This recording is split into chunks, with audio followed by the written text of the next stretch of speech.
17th மே.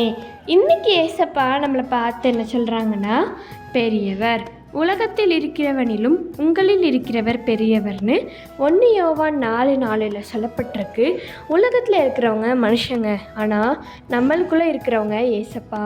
அவங்க ரொம்ப பெரியவங்க. ஏசப்பா தான் இந்த உலகத்தையே படைத்தாங்க, நம்மளோட பாவங்கள் எல்லாம் மன்னிச்சாங்க. அப்போது ஏசப்பா தான் பெரியவங்க. இப்போ உங்களுக்கு ஏதாவது கஷ்டம் துயரம் இருந்தால் உலகத்தில் இருக்கவங்கள்ட்ட சொல்லாதீங்க, நம்ம உள்ளத்தில் இருக்க ஏசப்பா கிட்ட சொல்லுங்கள். ஏன்னா அவர் தான் பெரியவர். ஒரு அழிவில்லா பரலோகத்தையே நம்மளுக்கு அவர் தருவார். அப்போது அவர் எவ்வளோ நம்ம ஒரு மேலான பாக்கியம் நம்ம பெற்றுக்கணும்.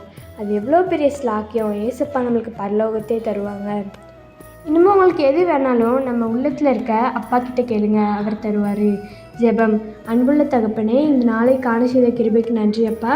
அப்பா, இந்த உலகத்தில் உள்ள மனுஷங்களை நாங்கள் விட்டுறோம் ஏசப்பா. நீங்கள் எங்கள் உள்ளத்தில் இருக்கீங்க ஏசப்பா. நீங்கள் தான் ஏசப்பா பெரியவர். நாங்கள் எதுனாலும் உங்கள்கிட்ட கேட்குறோம். எங்கள் கவலை, கஷ்டம், துயரம் எல்லாத்தையும் நீங்கள் மாற்றுங்க. இயேசுவின் மூலம் ஜெபிக்கிறோம் நல்ல பிதாவே, ஆமேன். பை ட்ரூத் ஆஃப் மெல்ஷி, ஹாவ் அ ஸ்வீட்ஃபுல் சண்டே.